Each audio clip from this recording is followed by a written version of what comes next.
দক্ষিণ এশিয়ার এক অপরূপ দেশ নেপাল। হিমালয়ের কোলে অবস্থিত এই দেশটি তার প্রাকৃতিক সৌন্দর্য, সাংস্কৃতিক ঐতিহ্য এবং সমৃদ্ধ ইতিহাসের জন্য বিখ্যাত। নেপাল একটি স্থলবেষ্টিত দেশ, যার উত্তরে চীনা দখলকৃত তিব্বত রয়েছে এবং দক্ষিণ পূর্ব ও পশ্চিমে ভারত দ্বারা বেষ্টিত। ভারতের উত্তরপ্রদেশ, উত্তরাখণ্ড, বিহার, পশ্চিমবঙ্গ এবং সিকিম রাজ্যের সাথে নেপালের সীমান্ত রয়েছে। এছাড়াও নেপালের সঙ্গে সরাসরি সীমান্ত শেয়ার না করলেও কিছু দেশ রয়েছে যারা নেপালের নিকট প্রতিবেশী, যেমন বাংলাদেশ ও ভুটান। নেপাল ও ভুটানের মধ্যে ভারতের সিকিম রাজ্য অবস্থিত।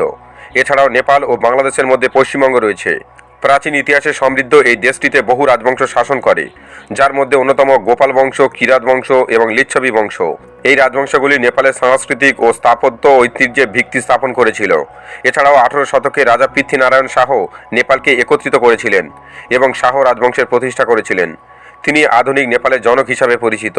মধ্যযুগে মল্ল রাজবংশ নেপাল উপত্যকায় শাসন প্রতিষ্ঠা করেছিল। এই সময়কালে নেপালের শিল্প, সংস্কৃতি ও স্থাপত্যের বিকাশ ঘটেছিল। কাঠমান্ডুর দরবার স্কোয়ার, ভক্তপুর এবং পাটন তাদের স্থাপত্যের বিস্ময়ের প্রমাণ। 1757 সালে পলাশির প্রান্তরে ব্রিটিশদের কাছে সিরাজের পরাজয়ের পর ধীরে ধীরে ভারত সহ ভারতীয় উপমহাদেশে ব্রিটিশ সাম্রাজ্য বিস্তার লাভ করে এবং 1814 থেকে 1816 সাল পর্যন্ত ব্রিটিশদের সঙ্গে নেপালের যুদ্ধ হয়, যে যুদ্ধ আবার ইঙ্গো নেপাল যুদ্ধ নামেও পরিচিত।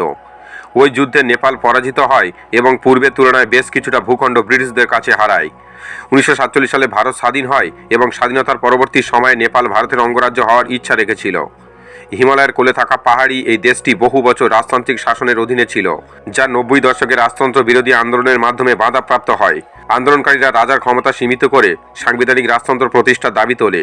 তাতে তৎকালীন রাজা বীরেন্দ্র শাহ ক্ষমতা ছাড়তে বাধ্য হন এবং নেপালের সাংবিধানিক রাজতন্ত্র প্রতিষ্ঠার পরেও রাজনৈতিক পরিস্থিতি অস্থির থাকে, যা 2006 সালে আবারও একটি গণ আন্দোলনের রূপ নেয় এবং 2008 সালে অফিসিয়ালি দেশটি একটি গণতান্ত্রিক রাষ্ট্র হিসাবে প্রতিষ্ঠিত হয় এবং তখন থেকে বর্তমান সময় পর্যন্ত বিভিন্ন নির্বাচিত সরকার দেশটি শাসন করছে ও এই শাসন কার্যে প্রত্যক্ষ বা পরোক্ষভাবে চীনের হস্তক্ষেপ বাড়ছে।